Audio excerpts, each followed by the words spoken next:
watching the movie, he's the loudest person in there. Really? Yeah, he's watching the movie like, hee. I said, Michael, would you shut up before people see you?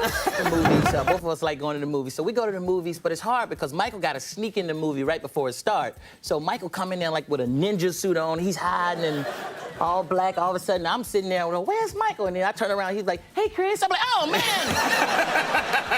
How long you been here? About 5 minutes.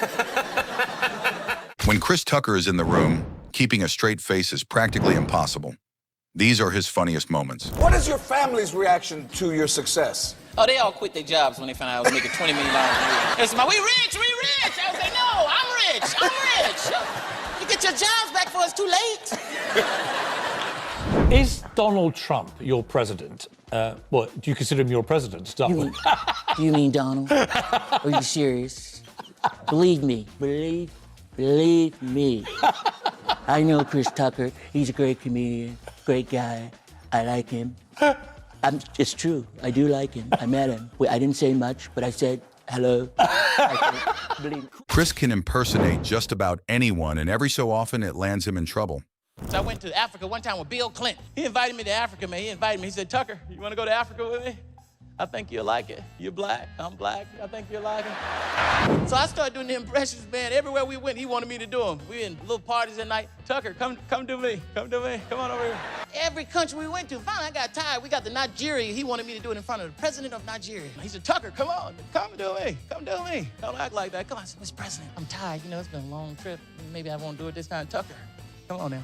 I need you. I done set it up now. Come on, don't let me down. You want to ride home, right? Huh? You want to ride commercial or private? You let me know, Tucker. That's a long-ass flight home, Tucker. That's a long. People think stars live in Hollywood. You live in Atlanta. Yeah, Atlanta. I'm from Atlanta. I'm from Decatur, Georgia. So I'm back and forth. I'm halfway in California and I'm halfway in Georgia, man. So I love it down there. Do they leave you alone in Atlanta? Sometimes it's because they don't see a lot of celebrities, so they be coming up to me, looking at me like, hey, man, you? I'll be like, yeah, I'm me. You? I'll be like, what you doing out here in the grocery store shopping? I gotta eat too. I'm getting some food. You think I'm a superhero? I think I'm waving my cart, man.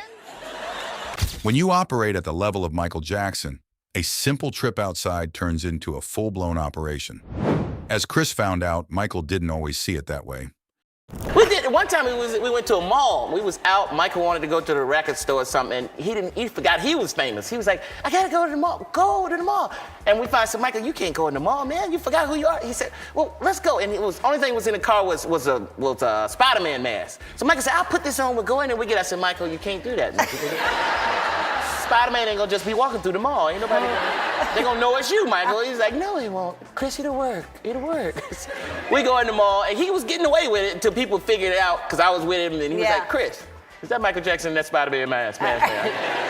No, that's Spider-Man. That's Michael Jackson. All of a sudden, the mall went crazy, and they had to scoot us out. You should have seen it. Have you introduced Jackie to Michael yet? I don't know. I don't know. Michael wanted to meet Jackie, though. He always said me, I want to meet Jackie. He did call me. I was just sleeping. He called my assistant to answer the phone. Can I have a chit? Who's speaking? This is Michael. My assistant. Michael what? Michael Jackson. Okay. Sorry. Then I hang up the phone. Then afternoon I wake up because I'm in a late night show. Then I wake up. You know, Big Brother. They call me Big Brother. You know who? Michael Jackson. I said no. Yes, Michael Jackson called. I said, why don't you call me? Why don't you call me? He talked so low. He probably thought somebody was playing on the phone. Yeah, well, it could have been Michael. That could have been the case. Speak up, Michael Jackson. Critter, beat it. Well, Chris has a story about nearly every star alive. The Michael Jackson ones are on another level entirely. Do you ever go in public anywhere with Michael Jackson? Because what's that like? You know what? We go to the movies sometimes. We go to the movies. Both of us like going to the movies. So we go to the movies, but it's hard because Michael got to sneak in the movie right before it starts. So Michael come in there like with a ninja suit on. He's hiding and all black. All of a sudden, I'm sitting there, well, where's Michael? And then I turn around, he's like, hey, Chris. I'm like, oh, man. How long you been here? About 5 minutes. I'm sorry. Did I scare you? Sorry, Chris. We watching the movie. He's the loudest person in there. Really? Yeah, he's watching the movie like, hee. I said, Michael, would you shut up before people see you? I'm sorry. It was funny, Chris. Yeah. As a celebrity, knowing a few famous faces comes with the job. But nobody knows more people than Chris Tucker. He knows everybody. Like, I'm not even kidding. You can bring up a name. It doesn't matter if it's like Muhammad Ali, Paul McCartney, Jesus. You know, Chris is like, yeah, that's my boy. I'm like, what do you mean that's your boy? How do you know? About like Stevie Wonder. You know Stevie Wonder? I know Stevie. Stevie's, oh man, he called me. Keep trying. You're gonna have to go way deep into Stevie Wonder. I was like, that's you so know, cool. Muhammad Ali is one. He was like, yeah, I met Muhammad. I know Muhammad. I was like, Muhammad Ali. Muhammad Ali? He said, you a funny mother Tucker. I said, oh, Met Muhammad Ali? Mandela. Met Mandela. Oh my God. Went to Africa, and he was like, where is Chris Tucker? I want him to meet my grandkids. Now you know I want to be Chris Tucker. I used to get on teachers' nerves. They used to hate me. They used to get mad. They say, listen, Chris, if you act up again, I'm gonna call your mama. I said, if you're gonna call my mama, you're gonna have to pay the phone bill because the phone been cut off for 2 weeks. He's sick. Go to the principal office. But I didn't care. Because I was in the principal's office so much, I was cool with the principal. We were tight. He'd be like, what you do this time? Call my mama, pay the phone bill. Man, you crazy, you crazy. You a fool, Chris. You a fool, boy. But while Chris knows everybody, it turns out the feeling isn't always mutual, especially the time he landed in Hong Kong. How did you feel? Because see, my fear is that all people in Hong Kong will think all Americans now are like Chris Tucker. Oh, man, Hong Kong. I was the only black person in Hong Kong. I was looking for black people. I said, where are the black people at? No black people, no. They thought I was Kobe Bryant, man. They didn't know who I was. Really, Kobe Bryant? Like, Kobe, stand my autograph, Kobe. We love you. Where's Shaq? Some stars are everywhere. Others, like Prince, you almost never get to see up close, though. He was something else entirely. Prince came over and said, hey, but he, you know, Prince is shy, so I didn't know, I just heard this noise behind me, and I didn't know what it was. He just trying to get my attention. He was like, ooh. I was asking my friends, I was like, what's that noise? He was like, ooh. He said, man, that's Prince trying to get your attention. He's small, so I was like, hey, Prince, how you doing? So he was like talking to me, but he was licking on his fingers when he was talking to me. I was kind of, he was like, how you doing? You like the show as a girl? Thank you for coming, Chris. I love you. You're funny. Michael was famously generous with the people he loved.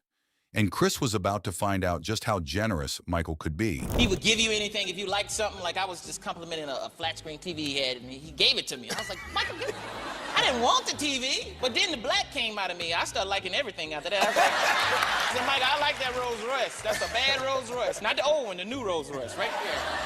He was like, you like it, Chris? I said, yeah, I like it. He said, you sure you like it? I said, yeah, I like it. He said, well, you better go buy one, because I ain't giving you my Rolls. I gave you a TV, damn. He struck out trying to talk a Rolls Royce out of Michael.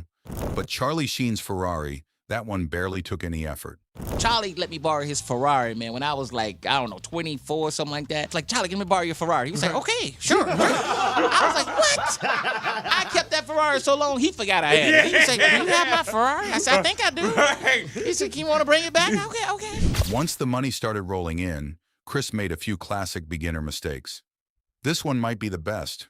What did you spend money on? I was spending too much money. I was just acting crazy. I bought 2 houses right next door to each other. It was crazy. I said, I'll take that one too. I don't want nobody to mess with me. I was borrowing stuff from myself. I said, you got some sugar I can borrow? You know we got some sugar. I'm you and you me, man. Don't have your family working for you. Okay. In the comedy club. Because my family worked for me in my comedy club, and I went there. The club wasn't making no money, but everybody had new cars. And that's what... My brother was drinking up all the inventory. He's like, I gotta try this stuff, man. Make sure it ain't strong. I said, man, How long did it last? About a year, that was it. Who made the call to shut it down? I did. I was did. like, this is over. I'm not making no money. This is gonna mess up my movie money. Were they upset with you? My dad was upset with me because he was the cook. He was like, what am I gonna do now? I said, be my daddy. But my brothers, they was all laughing at me like, all right, I'm gonna come down there and see you perform. And I invited them down to the comedy club, and they was down there, and I was on the list, but you know, being a comedian, you might not get to go up. It's not guaranteed. So I didn't get to go up that night, so I had to ride all the way home, and they was in the car. I thought you was a comedian. You know, you didn't go up and all this stuff, and I said, okay, one day I'm gonna go up, y'all gonna see. So now they ask me for money every day, and I said, I thought you was gonna pay me back. But not everybody was after Chris's money, though. His Rush Hour partner Jackie Chan had the opposite problem entirely. First rush hour, Jackie Chan would give me a gift. Every day he'll send it to my trailer. Yeah, I'm like, what is going on? I'm like, he's so nice. And I had to buy him something after a while. I said, I gotta get him something. But then I realized he's from China. They make everything over there. He was getting it for free anyway. Having Jackie Chan show you around China sounds like a dream for Chris. It came with a catch. What's it like in China with Jackie Chan? Is it just ridiculous? He's the man. Jackie owned everything. He's like, you like hotel? He said, you like hotel? I said, yeah, it's my hotel. That's my hotel. No. So I got to do more movies. And then he was like, wow, you over here. I said, I came to see you. What do you think I'm over here for? You're the only person I know in China. But he really just goes over and just like walks around with like 15 people, and then I'm like in the back of the 15 people. Jackie, wait up, hold up. This don't look right, man. We supposed to be together. He's like, oh, come on, restaurant. We go to the restaurant. And over Barrett Gibbs' house from the Bee Gees. You know, Barrett Gibbs. I was like, damn, this is fly. And all of a sudden, both of them started singing. They were singing, How Deep Is Your Love? I said, God damn. It was just me and a dog looking. The dog was even surprised. Like, damn, this is fly. So they started singing. Michael started singing first, man. I never heard him sing live before. He was like, how deep is your love? How deep is your love? I really need to know. And I got caught up and came in. Come to you on the summer breeze, and you know I can say, and you know it. And Michael was like, Chris, no, Chris, no. A lot of people assume Chris and Michael go way back. The truth is, the whole thing started with one very expensive decision. Well, I spent a lot of money to see Michael, because I took a private plane to New York, because Michael told me, you know, when you finish Rush Hour, come see it. So I knew he was there. I called him before I went, because I was going there for something else, and I didn't hear anything. So I got on that same private plane, flew back to Los Angeles. You know, I was done. As soon as I landed, I got a message from Michael Jackson's office, like, Michael, want to meet you tomorrow in New York City. I was like, what? I went right up to the captain's seat, and I said, take me back to New York. They said, well, is this going to cost? I said, I don't care. You got my credit card. Just take me back. Every day I couldn't wait to come on the set to see Jackie Chan. I was late most of the time, but when I got there, Jackie was there waiting with his legs crossed saying, where's Chris Tucker? We are late. You know? Can I offer you some peanuts? Shishi.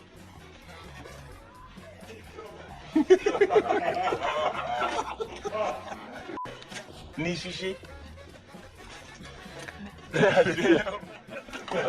Shishi. See? How different is that? My English, you even cannot see 3 words. Mama calling me for Christmas, wanting a Christmas gift and shit. I always want something. So, Mama, why the every time you call, you always want something? Why the you just can't talk? You know I ain't got no money. I told her, I said I'm broke. Broke as a mother. I'm so broke, if a rob me, he'll just be practicing. Strict mothers have their own rules. For Chris, Sundays were never up for debate. Now get up, you are going to church. Mama, can't the preacher come here sometimes? Get up, you are going to church. Make me sick. Making me late. She always talking about we making her late, and she ain't dressed neither. Walking around with her bra on. You are making me late. I can't get dressed fooling around with y'all. Chris, shut up. You hear me? Shut up. And I knew she couldn't get up and move because it was in the middle of the church. So I said, Mama, you shut up, Mama. Mama. Oh, you done lost your mind, Chris. Now, I said, shut up, boy. Mama, I said, shut up, lady.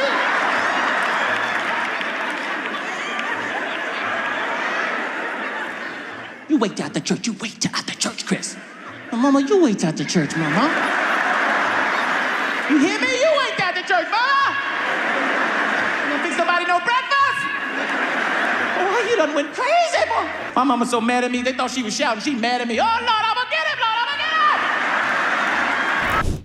That's right, Lee. For the last 3 years, I've studied the ancient teaching of booty. Booty. I was driving one time. The cop said, didn't you see me back there? Why you start speeding up?